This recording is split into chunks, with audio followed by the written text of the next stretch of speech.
नमस्कार, मी रुबीना पठाण आपलं सर्वांचं स्वागत करते। महाराष्ट्राची खबर बातमीमध्ये बुलेटिनची सुरुवात करूया महत्त्वाच्या हेडलाईन्स। वर्षअखेरपर्यंत भारताला स्विस बँकेतील काळ्या पैशाचा डेटा मिळेल, केंद्रीय मंत्री पियुष गोयल यांचा दावा।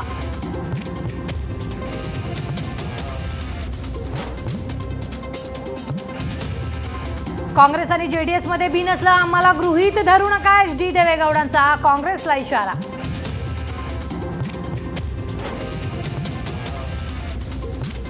तुळजाभवानी मंदिरातून मराठा मोर्चाचं दुसरं पर्व सुरू, तर मराठा आरक्षणाच्या प्रगतीबाबत 14 ऑगस्टपर्यंत सरकारकडे मागितला उच्च न्यायालयाने अहवाल।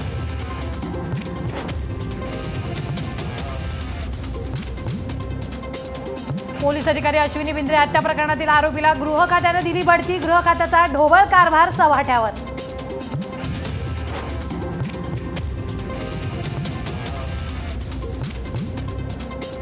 प्लास्टिक बंदीमधून कोणतीही वस्तू वगळलेली नाही, पर्यावरण मंत्री रामदास कदम यांचं स्पष्टीकरण।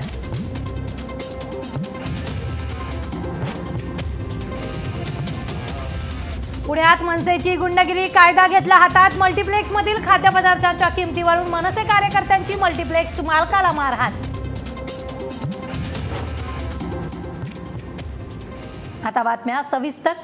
डीएसके कर्ज प्रकरणात बँक ऑफ महाराष्ट्राचे अध्यक्ष रवींद्र मराठे यांच्यावर पोलिसांनी कारवाई केल्यानंतर आता मराठे यांच्याकडील पदभार काढून घेण्यात आलाय। दिल्लीतून विशेष बैठकीसाठी आलेल्या गुप्ता यांना पुण्यातच थांबण्याचे आदेश देण्यात आले असून पुढील निर्णय केंद्र सरकार घेणार असल्याचं समजतंय।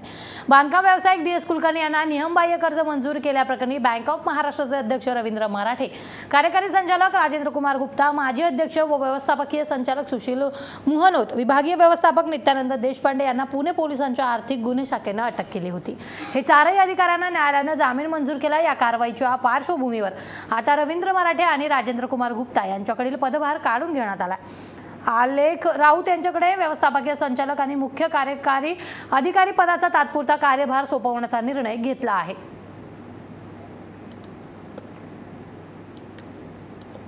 तर वळूया पुढच्या बातमीकडे। स्विस बँकेत ठेवण्यात येणाऱ्या भारतीयांच्या पैशांमध्ये 50% वाढ होऊन ही रक्कम 7,000 कोटी रुपयांपर्यंत गेली असल्याचा एक अहवाल समोर आल्यानं मोदी सरकारच्या काळ्या पैशाविरोधातील मोहिमेला चांगलाच धक्का बसलाय।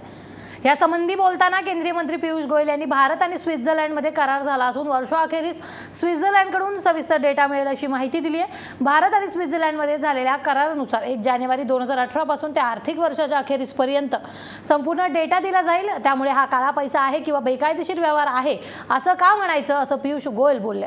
काळा पैसा कमी झाल्याचा दावा करणाऱ्या मोदी सरकारला स्विस नॅशनल बँकेने प्रसिद्ध केलेल्या अहवालामुळे धक्का बसण्याची शक्यता आहे। भारत ने प्रधानमंत्री मोदी जी के नेतृत्व में स्विट्जरलैंड के साथ जो करार किया है उसमें ये सब डेटा 1 जनवरी 2018 ऑनवर्ड्स, जो उनका अकाउंटिंग ईयर है स्विट्जरलैंड का, उससे सब डेटा हमारे पास उपलब्ध हो जाएगा at the end of the accounting year. तो 1 जनवरी 2018 से 31 दिसंबर 2019 जो भी ट्रांजैक्शन होंगे, इस सब का डेटा हमारे पास जैसे ईयर खत्म होगा उपलब्ध हो जाएगा। तो स्वाभाविक है कि ये जो भी आपने डेटा की जिक्र की, ये सब इन ड्यू कोर्स हमारे पास आना ही है। तो आप कैसे एज्यूम कर रहे हैं कि ये काला धन है या ये इलीगल ट्रांजैक्शन है, मैं अभी तक समझ नहीं पा रहा हूँ। कल शाम से चर्चा चल रही है और मैंने इंडियन एक्सप्रेस की आज रिपोर्ट पढ़ी, उसमें शायद लिखा है कि 40% इसमें जो कुल पैसा है वो लिबरलाइज रेमिटेंस स्कीम जो है LRS, जो माननीय चिदम्बरम जी जब वित्त मंत्री थे शायद उस समय शुरू करी गई थी कि $2.5 लाख तक हर साल एक व्यक्ति लिबरली रेमिट कर सकता है बाहर। तो ये सब जानकारियां जैसे जैसे बाहर आएंगी तब उसके बाद हमारे सामने सब इंफॉर्मेशन होगी, और अगर इसमें कोई गलत पाया गया तो उस पर स्वाभाविक है कि कड़ी से कड़ी कार्रवाई होगी। तो मैं समझ नहीं पा रहा हूं कि आपका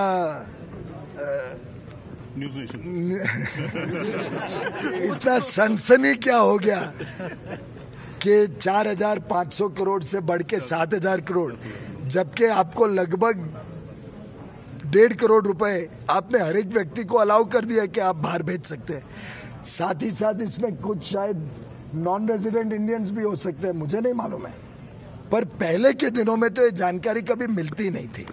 और ये भी आप लोग सबको जरूर जानकारी होगी कि जब से माननीय प्रधानमंत्री जी ने कड़े कदम उठाए काले धन के खिलाफ, हर वर्ष ये डिपॉजिट्स घटते ही जा रहे हैं और किसी में आज हिम्मत नहीं है कि वो पैसा बाहर रख सके। सरकार की नजर एकदम तेज। तर वळूया पुढच्या बातमीकडे। कर्नाटकात भाजपाला सत्तेपासून दूर ठेवण्यासाठी काँग्रेस आणि जेडीएसने एकत्र येऊन सरकार स्थापन केलं, पण आता हळूहळू काँग्रेस जेडीएस सरकारमध्ये मतभेद समोर येऊ लागलेत। काँग्रेस वरचढ ठरण्याचा प्रयत्न करत असल्यामुळे माजी पंतप्रधान आणि जेडीएसचे सर्वसर्वे एच.डी. देवेगौडा यांनी आमच्या पक्षाला गृहीत धरू नका असा इशाराच काँग्रेसला दिलाय। मुख्यमंत्री एच.डी. कुमारस्वामी यांच्या शपथविधी सोहळ्याला 6 पक्षाचे प्रतिनिधी उपस्थित असले तरी 2019च्या लोकसभा निवडणुकीत या पक्षांनी एकत्र निवडणूक लढणं गरजेचं नाही असं देवेगौडा नवी दिल्लीत पत्रकारांशी बोलताना म्हणाले। मे महिन्यात बंगळुरूमध्ये कुमारस्वामी यांचा शपथविधी झाला, त्यावेळी काँग्रेस, तृणमूल काँग्रेस, बसपा, आप, सीपीएम आणि टीडीपीचे प्रमुख नेते उपस्थित होते।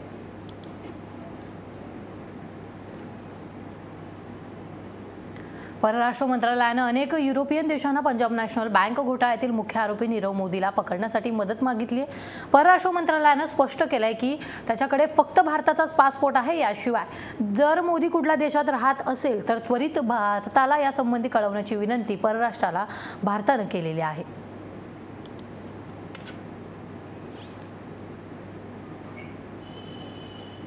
अमेरिकेतील अॅनापोलिस येथील एका इमारतीत झालेल्या अंधाधुंद गोळीबारात 5 जणांचा मृत्यू झाला तर अनेक जण गंभीर जखमी झालेत। कॅपिटल गॅजेट वृत्तपत्राविरोधात बदला घेण्यासाठी त्याने हा गोळीबार केलाय। मॅरीलँडमधील अॅनापोलिस येथील कॅपिटल गॅजेट या वृत्तपत्राचं कार्यालय आहे। या कार्यालयातच हा गोळीबार झाला। वॉशिंग्टनच्या पश्चिमेस हे शहर आहे। या प्रकरणी एकास अटक केल्याचं पोलिसांनी सांगितलंय। जखमींना उपचारासाठी रुग्णालयात दाखल करण्यात आलं असून पोलिसांनी संपूर्ण इमारत ताब्यात घेतली। राष्ट्राध्यक्ष डोनाल्ड ट्रम्प यांनी हल्ल्याची माहिती त्यांना देण्यात आलेली आहे। तर वळूया पुढच्या बातमीकडे। मराठा समाजाने शांततेच्या मार्गाने 58 विक्रमी मोर्चे काढले, पण आरक्षण मिळालं नाही। त्यामुळे आता आंदोलनाचं दुसरं पर्व सुरू करण्यात येत असल्याचं आयोजकांनी सांगितलेलं आहे। तुळजाभवानीच्या दरबारातून मराठा आरक्षणाच्या आंदोलनाचं दुसरं पर्व सुरू झालंय। मराठा समाजाने शांततेच्या मार्गाने 58 विक्रमी मोर्चे काढले, पण आरक्षण मिळालं नाही। त्यामुळे आता आंदोलनाचं दुसरं पर्व सुरू करण्यात येत असल्याचं आयोजकांनी सांगितलंय। त्यासाठी आज तुळजापुरात एक रॅली काढण्यात आली। भवानी रोडवरील महाद्वारासमोर जागरण गोंधळाचा कार्यक्रम घेण्यात आला। मराठा समाजाला आरक्षण द्यावं, शेतमालाला भाव द्या, स्वामीनाथन आयोग लागू करावा, ॲट्रॉसिटी कायद्यात दुरुस्ती करा, कोपर्डी बलात्कार पीडितेला न्याय द्या अशा मागण्या आंदोलकांनी यावेळी केलेल्या आहेत। आणि आपण आत्महत्या करून आपण संपून जात आहोत, परंतु या हरामखोर मुख्यमंत्र्याला कुठलाही घाम फुटत नाही। म्हणून यापुढे आज जागरण गोंधळाचा कार्यक्रम झालेला आहे, तर त्या ठिकाणी पुढी बकरे कापण्याचा सुद्धा कार्यक्रम असतो। बकरे फार मोठे आहेत म्हणून आपण तलवारी आपल्या कार ठेवा। इथून पुढे मराठ्यांचा इतिहास आहे की तलवारी बाहेर काढल्याशिवाय मराठ्यांचा इतिहास कधी पूर्ण झालेला नाही।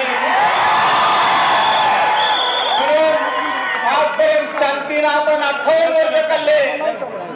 या महाराष्ट्रामध्ये जगाने त्याचं दर्शन घेतलं, परंतु यापुढची आमची लढाई शांतीची नसेल। ठोसपणाने आपण या महाराष्ट्रामध्ये पुन्हा एकदा मराठ्यांचं वादळ निर्माण केल्याशिवाय शांत बसणार नाही।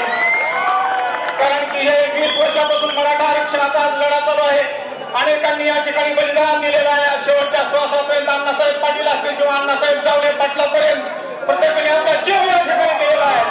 म्हणून जर या मुख्यमंत्र्याला जर चांगली भाषा कळत नसेल तर छावाच्या भाषेमध्ये आम्ही त्यांना आणि मराठ्यांना आरक्षण दिल्याशिवाय आम्ही शांत बसणार नाही। आम्ही या भूमिकेवर ठाम आहोत। आणि आता यापुढे जर या फक्त केवळ मराठा आरक्षणाचा विषय नाही तर अट्रॉसिटीचा सुद्धा विषय आहे। आज अट्रॉसिटी सध्या भयानक कायद्यामुळे आमच्या अधिकाऱ्यांना असेल, आमच्या शिक्षकांना असेल, आमच्या विद्यार्थ्यांना असेल, आमच्या सर्वसामान्य जनतेला, शेतकऱ्याला त्या अट्रॉसिटी कायद्यामुळे जगणं मुश्किल केलेलं आहे। म्हणून हा 2 समाजामध्ये तरी निर्माण करणारा कायदा आहे आणि हा कायदा मुळात सगळं आपण उपसून टाकला पाहिजे। इथून पुढे कायद्याची वत, इथून पुढे गंजाची वाट बघू नका. बस झालं जनतेच्या कायद्यामध्ये, जनतेच्या दरबारामध्ये. इथून पुढे जर कुणी आपल्या मुलीच्या, आपल्या आया बहिणीकडे कुणी वाकड्या नजरेनं पाहत असेल तर त्या ठिकाणी मात्र तलवार काढून त्या ठिकाणी कापल्याचं काम करा. अजिबात घाबरू नका. आम्ही तुमच्या सोबत आहे. सर्व मराठा समाज तुमच्या सोबत आहे. म्हणून आपण यापुढे ठामपणाने एक महाराष्ट्रामध्ये मराठा आरक्षणासाठी, कारण की 58 मोर्चे निघाले, चांगल्या पद्धतीने निघाले. तर वळूया पुढच्या बातमीकडे. मराठा आरक्षणाचा प्रश्न लवकरात लवकर सोडवण्यासाठी कामाची गती वाढवा. येत्या 14 ऑगस्टला होणाऱ्या सुनावणीत आजवरच्या कामाच्या प्रगतीचा अहवाल सादर करा असे आदेश मुंबई उच्च न्यायालयाने राज्य सरकारला दिलेत. मराठा विद्यार्थ्यांचं नुकसान टाळण्यासाठी नवीन शैक्षणिक वर्ष सुरू होण्याआधी मराठा आरक्षणाचा निर्णय घेतला जावा अशी मागणी एका याचिकेद्वारे करण्यात आली आहे.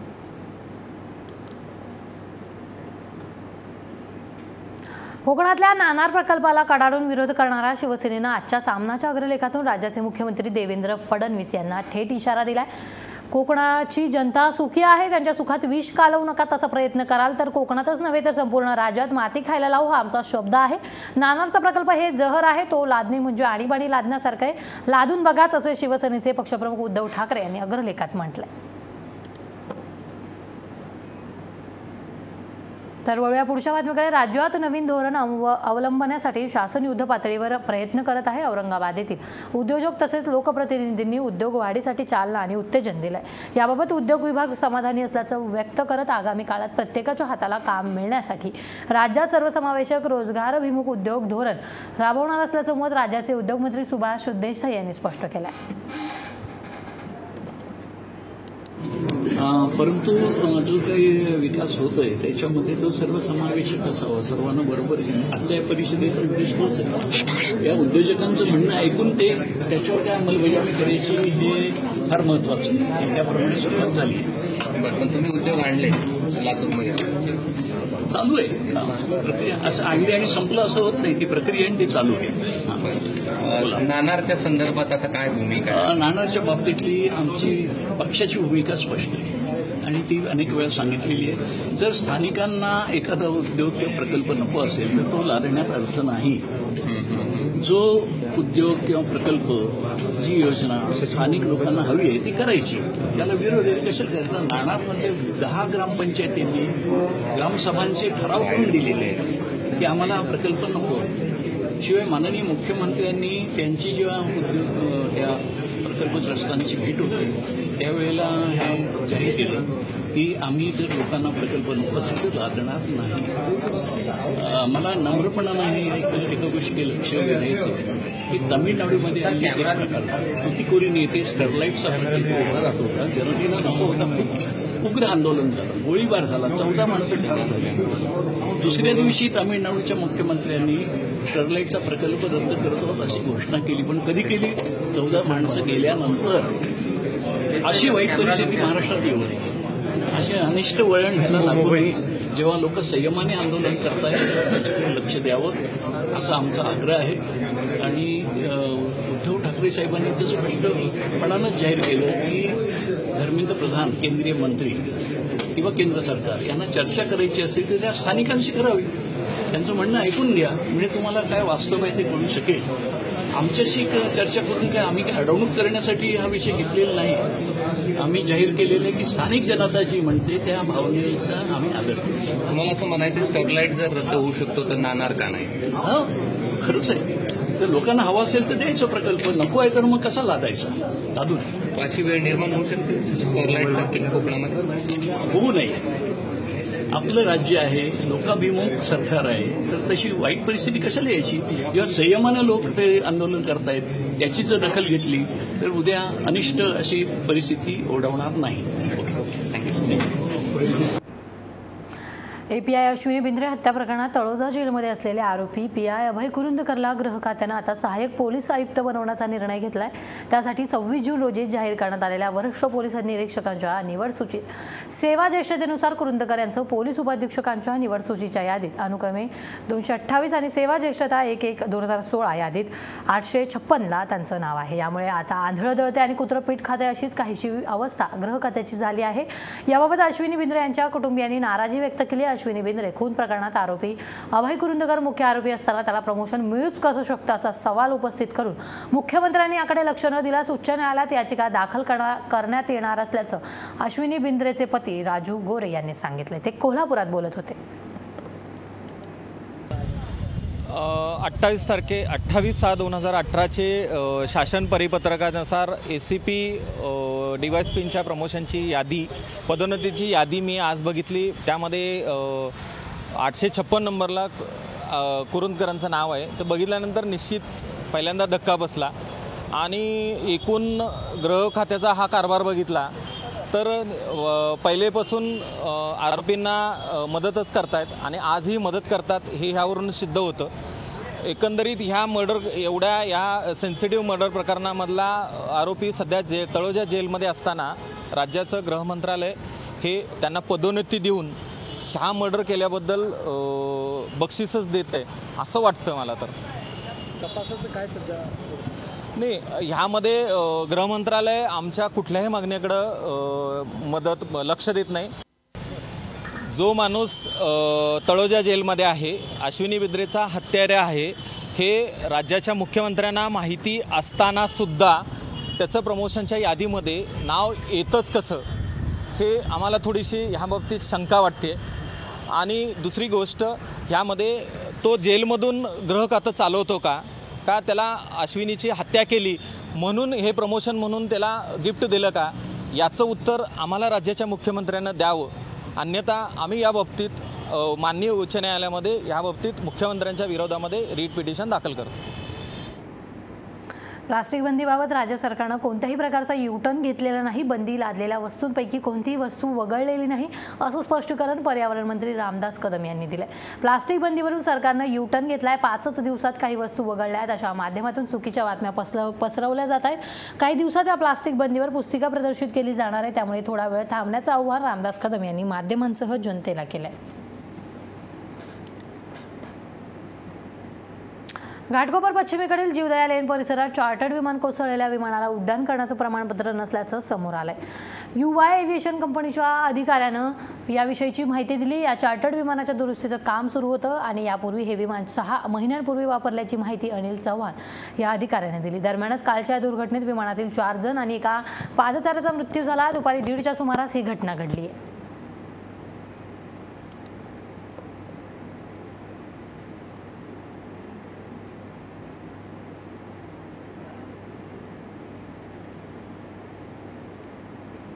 दलितांवरील अन्याय अत्याचार भीमा कोरेगाव दंगली प्रकरणी संभाजी भिडेंना अटक करावी, अॅट्रॉसिटी कायदा कडक करावा या मागणीसाठी बीडमध्ये आज रिपाईच्या वतीने प्रचंड आक्रोश मोर्चा काढण्यात आला। या मोर्चात हजारो लोक सहभागी झाले होते। रिपब्लिकन पार्टी ऑफ इंडियाच्या आठवले गटाच्या वतीनं या मोर्चाचं नेतृत्व युवा आघाडीचे प्रदेशाध्यक्ष पप्पू कागदी यांनी केलं। दुधाला दर आणि थकीत FRP त्वरित मिळावी यासाठी विविध मागणीसाठी आज शेतकरी संघटनेकडून मिरजेत रास्ता रोको आंदोलन करण्यात आलं। गाई घेऊन रस्त्यावर ठाण मांडत शेतकरी संघटनेकडून यावेळी सरकारचा निषेध नोंदवण्यात आला। त्यांनी अचानकपणे दूध नाकारल्यामुळे आम्ही शेतकरी व शेतकरी संघटनेच्या वतीनं जाहीर निषेध करतो। आज इथं गाई घेऊन आम्ही त्यांना सांगितलंय की आंदोलनाची दिशा दाखवली की जर त्यांनी ताबडतोब ह्याचा निर्णय लवकर घेतला नाही तर आम्ही ह्या सगळ्या गाई जिल्हाधिकारी कार्यालयामध्ये नेऊन सोडणार आहोत आणि त्याबद्दल सरकारने लवकर त्यात लक्ष घालावं आणि शेतकऱ्यांना न्याय मिळवून द्यावा। आज एका गाईची किंमत कमीत कमी 50 ते 60 हजार रुपये गोटा एवढं इन्व्हेस्टमेंट करून आज अचानकपणे दूध नाकारल्यावर शेतकऱ्याला आत्महत्येशिवाय पर्याय नाही। दुसरा विषय असा आहे की जे FRP ठरला होता 29 रुपये, त्याच्यापैकी फक्त 25 रुपये मिळाले, अजून 500 रुपये मिळाले नाहीत। पेरणीचे दिवस आहेत, गवताचे दिवस आहेत, शेतकरी अडचणीत आहे, शाळा चालू झाल्या आहेत। या सगळ्या दृष्टीकोन शेतकरी फार अडचणीत आहे आणि सरकार अशा पद्धतीने जर शेतकऱ्याची क्रूर चेष्टा करत असेल तर येणाऱ्या या निवडणुकीमध्ये सरकार उद्ध्वस्त केल्याशिवाय राहणार नाही। अवघ्या 1 दिवसात पक्क लायसन्स मिळवत यावर तुमचा विश्वास बसणार नाही, परंतु कोल्हापूरच्या प्रादेशिक परिवहन कार्यालयाच्या वतीनं 0 पेंडसी उपक्रम राबवत आजपासून एका दिवसात वाहन लावण्याचा पक्का परवाना दिला जातोय। देशातील या पहिल्या उपक्रमाची आजपासून सुरुवातच झाली आहे। कोल्हापूर प्रादेशिक परिवहन कार्यालयाने काही महत्त्वाचे निर्णय घेतले असून शासनाच्या परवानगीने तसेच माननीय परिवहन आयुक्त, माननीय परिवहन सहआयुक्त यांच्या परवानगीने प्रायोगिक तत्वावर यापुढे कोल्हापूर मुख्यालयामध्ये ज्या ज्या वाहन चालकांच्या टेस्ट घेतल्या जातील त्याचप्रमाणे जे ॲप्लिकेशन्स अनुज्ञप्तीच्या नूतनीकरणासाठी, पत्ता बदली करण्यासाठी इत्यादी कामासाठी येतील त्या सर्वांची लायसन्सेस त्याच दिवशी वाहन चालकांची ओळख पटवून थेट त्यांच्या हातामध्ये दिली जातील। त्याचबरोबर शिबिर कार्यालयामध्ये ज्या वाहन चालकांच्या टेस्ट होतील व वाहनाची नोंद होईल त्या वाहनांचा क्रमांक व त्यांचे लायसन्सेस दुसऱ्या दिवशी पोस्टामध्ये वितरित केले जातील। त्याचबरोबर कोल्हापूर शहरामध्ये ज्या वाहनांची नोंदणी नव्याने केली जाईल त्या सर्व वाहनधारकांना त्याच दिवशी वाहनांचे क्रमांक त्यांच्या मोबाईलवर पाठवले जातील। सर्वात चांगली गोष्ट आता आमच्यासाठी होती, कारण की आमचं नाव चेंज होतं, ॲड्रेस चेंज होतो आणि त्याच्यासाठी आम्हाला RTO ऑफिसला येऊन जवळजवळ आठवडाभर चक्कर मारायला लागते, आमचा टाईम पण वेस्ट होतो। पण आता तेच काम आमचं एका दिवसात आणि काही तासातच होईल, याबद्दल आम्ही RTO ऑफिसचे धन्यवाद करतो कोल्हापूरला। Thank you sir. तुम्हाला काही तासाभरात लायसन मिळालं, तुमची काय प्रतिक्रिया असेल? नाही, मला खरंच चांगलं वाटतं, कारण की मुलांना हँडल करायचं, घरातले कामं वगैरे बघायचे आणि इथे येऊन आमचं पूर्ण दिवस किंवा काही 7-8 दिवस जातात, पण आता हेच काम आमचं 1-2 तासात होईल, त्यामुळं खरंच धन्यवाद म्हणावे लागतील RTO ऑफिसला। Thank you sir. राखी साळुंखे। खूप आनंद होतोय मला एका दिवसात लायसन मिळाल्याबद्दल। सकाळी मी 8:30 वाजता आलेले, मला 2 वाजता लायसन हातात मिळाल्याबद्दल मी RTOचे आभारी आहे आणि छान वाटतंय मला हे ऐकून RTOने एवढे छान काम केल्याबद्दल।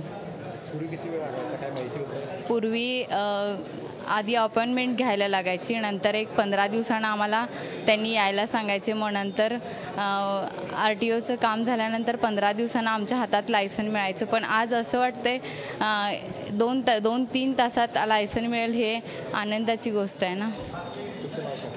श्रुती। बातम्यानंतर बुलेटिनमध्ये वेळ झालेली आहे, इथेच थांबण्याची। ताज्या बातम्यांसाठी पाहत राहा फक्त महाराष्ट्र।